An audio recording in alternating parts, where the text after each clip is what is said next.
ವಿಶೇಷ ಚೇತನರಿಗೆ ದ್ವಿಚಕ್ರ ವಾಹನ ಮತ್ತು ಸಹಾಯಧನ ವಿತರಣೆ ಮಾಡಿದ ಉನ್ನತ ಶಿಕ್ಷಣ ಸಚಿವ ಡಾಕ್ಟರ್ MC ಸುಧಾಕರ್. ಜನನ ಸಂದರ್ಭದಲ್ಲಿ ಮತ್ತು ಅಪಘಾತದಲ್ಲಿ ಅಂಗವೈಕಲ್ಯರಾಗುವ ವಿಶೇಷ ಚೇತನರಿಗೆ ಸಾಮಾನ್ಯ ಜೀವನ ನಡೆಸಲು ಕಷ್ಟವಾಗುವಂಥವರಿಗೆ ಯಂತ್ರಚಾಲಿತ ದ್ವಿಚಕ್ರ ವಾಹನಗಳನ್ನು ನೀಡಿದಾಗ ಅವರ ವೈಯಕ್ತಿಕ ಕೆಲಸಗಳಿಗೆ ಅನುಕೂಲವಾಗುತ್ತದೆ ಎಂಬ ಉದ್ದೇಶದಿಂದ ದ್ವಿಚಕ್ರ ವಾಹನವನ್ನು ನೀಡುತ್ತಿರುವುದಾಗಿ ಉನ್ನತ ಶಿಕ್ಷಣ ಸಚಿವರು ಹಾಗೂ ಚಿಕ್ಕಬಳ್ಳಾಪುರ ಜಿಲ್ಲಾ ಉಸ್ತುವಾರಿ ಸಚಿವರಾದ ಡಾಕ್ಟರ್ MC ಸುಧಾಕರ್ ಅವರು ಹೇಳಿದರು.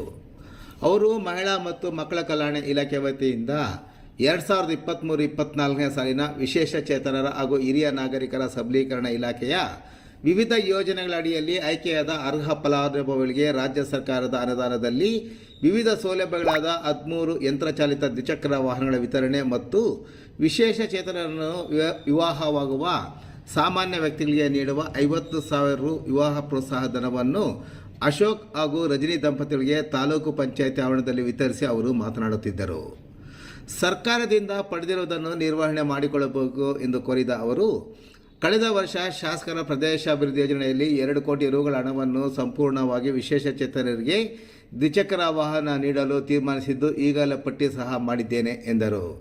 ಕಳೆದ 7-8 ವರ್ಷಗಳ ಹಿಂದೆ ಪಡೆಯುವವರು ಸಹ ಮತ್ತೆ ಅರ್ಜಿ ಹಾಕಿದ್ದಾರೆ. ಆದರೆ ಹೊಸದಾರರಿಗೆ ಅದರಲ್ಲೂ 40% ವಿಶೇಷ ಚೇತನರಿಗೆ ಕೊಡಲು ತೀರ್ಮಾನಿಸಿದ್ದು, ಅದರಲ್ಲಿ ವಾಹನ ನೀಡುವಾಗ ಅವರ ಕೈಗಳ ಸ್ಥಿತಿ ಸಹ ನೋಡುವುದಾಗಿ ಹೇಳಿದ ಅವರು, ಕಾರಣ ಕೈ ಕಟ್ಟಿ ಇಲ್ಲ ಅಂದರೆ ವಾಹನ ಚಾಲನೆಗೆ ಕಷ್ಟ ಎಂದು ಸಚಿವರು ವಿವರಿಸಿದರು. ಇನ್ನು ಶಾಸಕರ ಪ್ರದೇಶಾಭಿವೃದ್ಧಿ ಯೋಜನೆಯ ಹಣದಲ್ಲಿ 20 ಲಕ್ಷ ರು ಹಣವನ್ನು ಮಾತ್ರ ವಿಶೇಷ ಚೇತನರಿಗೆ ನೀಡಬಹುದು. ಆದ್ದರಿಂದ ಸಂಪೂರ್ಣ ಹಣ ವ್ಯಯ ಮಾಡುವ ಬಗ್ಗೆ ವಿಶೇಷವಾಗಿ ಅನುಮತಿ ಪಡೆಯಲು ಹಣಕಾಸು ಇಲಾಖೆ ಮತ್ತು ಮುಖ್ಯಮಂತ್ರಿ ಅಪರ ಕಾರ್ಯದರ್ಶಿಗಳಿಗೆ ವಿನಂತಿ ಮಾಡಿರುವುದಾಗಿ ಹೇಳಿದ ಸಚಿವರು, ವಿಶೇಷ ಅನುಮತಿ ಸಿಕ್ಕ ಕೂಡಲೇ 200 ಮಂದಿಗೆ ವಾಹನಗಳನ್ನು ನೀಡುತ್ತೇವೆ ಎಂದರು. ಮುಂದಿನ ದಿನಗಳಲ್ಲಿ ಇಲಾಖೆಯಿಂದ ಇನ್ನೂ 30 ವಾಹನಗಳು ಬರಲಿದ್ದು ಅದನ್ನು ಶೀಘ್ರವೇ ವಿತರಣೆ ಮಾಡುವುದಾಗಿ ಹೇಳಿದರು.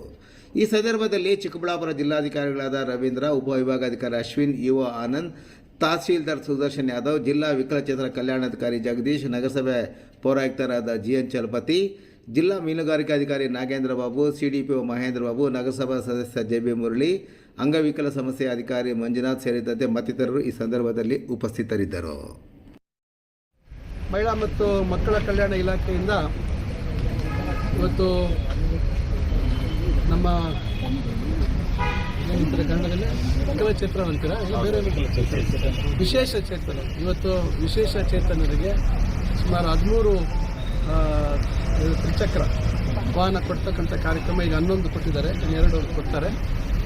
ಇದೊಂದು ಭಾಳ ಒಳ್ಳೆ ಒಂದು ಕೆಲಸ ಇವತ್ತು. ಯಾಕಂದರೆ ಅವ್ರದ್ದು ತಪ್ಪಿಲ್ದಿರ ಇರ್ತಕ್ಕಂಥ ಸಂದರ್ಭದಲ್ಲಿ ಪೊಲಿಯೋಮೈಲೈಟಿಸ್ ಆಗಿ ಕಾಲುನಲ್ಲಿ ಶಕ್ತಿ ಇಲ್ದಿರ ನಿಶಕ್ತಿ ಆಗಿರ್ತಕ್ಕಂಥದ್ದು, ಕೆಲವರಿಗೆ ಜೀವನದಲ್ಲಿ ಅಪಘಾತ ಆಗಿ ಕಾಲು ಕಳ್ಕೊಳ್ತಕ್ಕಂಥದ್ದು, ಈ ರೀತಿ ನಾನಾ ಸಂದರ್ಭಗಳಲ್ಲಿ ಸಾಮಾನ್ಯ ಜೀವನ ನಡೆಸುವಂಥದ್ದಕ್ಕೆ ಕಷ್ಟ ಆಗ್ತಕ್ಕಂಥವ್ರಿಗೆ ಇವತ್ತು ಈ ರೀತಿ ವಾಹನವನ್ನು ಕೊಟ್ಟಾಗ ಅವರು ಕೆಲಸ ಕಾರ್ಯಗಳನ್ನು ಮಾಡುವಂಥದ್ದಕ್ಕೆ, ಒಂದು ಊರಿಂದ ಮತ್ತೊಂದು ಕಡೆ ಬರುವಂಥದ್ದಕ್ಕೆ ಅನುಕೂಲ ಆಗ್ತದೆ. ನಾನು ಅವರಲ್ಲಿ ವಿನಂತಿ ಮಾಡ್ಕೊಳ್ಳೋದಿಷ್ಟೇ, ಇವತ್ತು ಸರ್ಕಾರದಿಂದ ಇವತ್ತು ಪಡೆದಿದ್ದೀರಾ, ಇದನ್ನು ನೀವು ಮೇಂಟೈನ್ ಮಾಡ್ಕೋಬೇಕು, ಅದರ ನಿರ್ವಹಣೆ ಮಾಡ್ಕೋಬೇಕು. ನೀವು ಅದನ್ನು ನಿರ್ವಹಣೆ ಮಾಡ್ಕೊಳ್ಳಿದ್ರೆ ಕಷ್ಟ ಆಗುತ್ತೆ. ಈಗ ನಾನು ಕಳೆದ ವರ್ಷದ ನನ್ನ ಶಾಸಕರ ಪ್ರದೇಶಾಭಿವೃದ್ಧಿ ನಿಧಿಯಲ್ಲಿ ಸಂಪೂರ್ಣವಾಗಿ 2 ಕೋಟಿ ರೂಪಾಯಿ ಪೂರ್ತಿ ಏನು ನಮಗೆ ಬರ್ತದೆ ಅದನ್ನು ವಿಕಲಚೇತನರಿಗೆ ದ್ವಿಚಕ್ರ ವಾಹನ ಕೊಡುವಂಥದ್ದಕ್ಕೆ ತೀರ್ಮಾನ ಮಾಡಿದ್ದೀವಿ.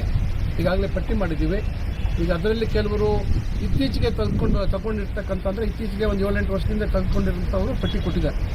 ಈಗ ಅದಕ್ಕೆ ಅವರಿಗೆ ನೋಡೋಣ, ಅದನ್ನು ಮುಂದಿನ ದಿವಸದಲ್ಲಿ ಕೊಡೋಣ. ಯಾಕಂದರೆ ಈಗಾಗಲೇ ನನ್ನ ಹತ್ರ ಸುಮಾರು 220-30 ಜನದ ಪಟ್ಟಿ ಬಂದಿದೆ.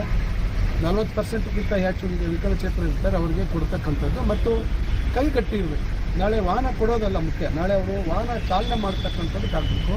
ಕೆಲವರು ಪಾಪ ಕೈ ಗಟ್ಟಿ ಇರಲ್ಲ, ಹ್ಯಾಂಡ್ ಇಟ್ಕೊಳಕ್ಕಾಗಲ್ಲ, ಅಂಥವರು ಪಾಪ ಬಂದು ಕೇಳ್ತಾ ಇದ್ದಾರೆ. ಆದರೆ ಕೊಟ್ಟು ನಾಳೆ ಅದು ದುರುಪಯೋಗ ಆಗಬಾರ್ದು ಅಷ್ಟೇ. ನಾಳೆ ಅದರಿಂದ ಅವ್ರಿಗೆ ನಾಳೆ ತೊಂದರೆ ಆಗೋದು, ಅದನ್ನು ಚಾಲನೆ ಮಾಡೋಕ್ಕೋಗಿ ಇನ್ನೇನಾದರೂ ತೊಂದರೆ ಆಗಬಾರ್ದು ಅಂತಕ್ಕಂಥದ್ದು ನನ್ನ ಕಳಕಳಿ. ಅದಕ್ಕೋಸ್ಕರ ಅಂಥವ್ರಿಗೆ ಸ್ವಲ್ಪ ಬೇಡ, ಸ್ವಲ್ಪ ನೀವು ಕಷ್ಟ ಇದೆ ಇಂಥದ್ದು ಚಾಲನೆ ಮಾಡಲಿಕ್ಕೆ ಅಂತಕ್ಕಂಥ ಇದನ್ನು ಹೇಳ್ತಾ ಇದ್ದೀವಿ. ಈಗ ನಾನು ವಿಶೇಷವಾದಂಥ ಅನುಮತಿ ಪಡಿಬೇಕು ಅಂತೇಳಿ ಈಗಾಗಲೇ ನಾನು ಹಣಕಾಸು ಇಲಾಖೆಯನ್ನು ಅಪಾರ ಮುಖ್ಯ ಕಾರ್ಯದರ್ಶಿಗಳಿಗೆ, ನಮ್ಮ ಮುಖ್ಯಮಂತ್ರಿಗಳ ಕಾರ್ಯದರ್ಶಿಗಳು, ಅಪಾರ ಮುಖ್ಯ ಕಾರ್ಯದರ್ಶಿಗಳಾಗಿರ್ತಕ್ಕಂಥ ಅತೀತ ಅವರಿಗೆ ವಿನಂತಿ ಮಾಡಿದ್ದೀನಿ. ಯಾಕಂದರೆ ಸರ್ಕಾರದಲ್ಲಿ ಈ ಶಾಸಕರ ಪ್ರದೇಶಾಭಿವೃದ್ಧಿ ಯೋಜನೆಯಲ್ಲಿ ಕೇವಲ 20 ಲಕ್ಷವರೆಗೂ ಕೊಡಲಿಕ್ಕೆ ಸಾಧ್ಯ ಆಗಿದೆ. 20 ಲಕ್ಷದವರೆಗೂ ಅದು ನಿಗದಿ ಮಾಡಿದೆ. ಅದಕ್ಕೆ ಇದು ವಿಶೇಷವಾದಂಥ ಅನುಮತಿ ಬೇಕು. ಅದಕ್ಕೆ ನಾನು ಅವರಿಗೆ ಪತ್ರ ಕೊಟ್ಟಿದ್ದೀನಿ, ಮಾಡಿಕೊಡ್ತೀನಿ ಅಂತಕ್ಕಂಥ ಭರವಸೆ ಕೊಟ್ಟಿದ್ದಾರೆ. ಅದು ಬಂದ ಕೂಡಲೇ ನಾವು ಆ ಪಟ್ಟಿಯನ್ನು ಕೊಟ್ಟು ಬಹುಶಃ ಒಂದು 2-3 ತಿಂಗಳಲ್ಲಿ ಇದರ ಅನುಮತಿ ಸಿಕ್ಕಿದ ಮೇಲೆ, ಯಾಕಂದರೆ ತಯಾರಾಗಬೇಕಲ್ಲ, ಗಾಡಿಗಳು ತಯಾರಾಗಬೇಕು, 200 ಗಾಡಿ, ಅದರಿಂದ ಒಂದೇ ಸತಿ 200 ವಾಹನಗಳು ಕೊಡುವಂಥ ತೀರ್ಮಾನ ಮಾಡಿದ್ದೀವಿ. ಮತ್ತು ಇಲಾಖೆಯಿಂದಲೂ ಈ ಸತಿ ಮತ್ತೆ ಒಂದು 20 ಗಾಡಿ ಬರ್ತಕ್ಕಂಥ ಅವಕಾಶ ಇದೆ, 20 ವಾಹನಗಳು ಮತ್ತೆ ಆ ರೀತಿ ಯಾರಾದ್ರು ಉಳಿದೋಗಿದ್ರೆ ಕೊಡ್ತೀವಿ. ಬಹುತೇಕ ಎಲ್ಲರಿಗೂ ಇದನ್ನು ಕೊಡ್ತಕ್ಕಂಥ ಉದ್ದೇಶ ಮಾಡ್ಕೊಂಡಿದ್ದೀವಿ. ಅದರಿಂದ ಇದೊಂದು ಒಳ್ಳೆಯ ಕೆಲಸ. ಇದರಿಂದ ಅವರು ಅದನ್ನು ಸದ್ಬಳಕೆ ಮಾಡಿಕೊಳ್ಳಿ, ಒಳ್ಳೆಯದಾಗಲಿ ಅಂತಕ್ಕಂಥ ಒಂದು ಅವರಿಗೆ ಒಂದು ಇದನ್ನು ಏನು ಭರವಸೆ ಇಟ್ಕೋಬೇಕು ತಾವು ಜೀವನದಲ್ಲಿ ಅಂತಕ್ಕಂಥ ಮಾತನ್ನು ಹೇಳಿ ಒಳ್ಳೆಯದಾಗಲಿಕ್ಕೆ ನಾನು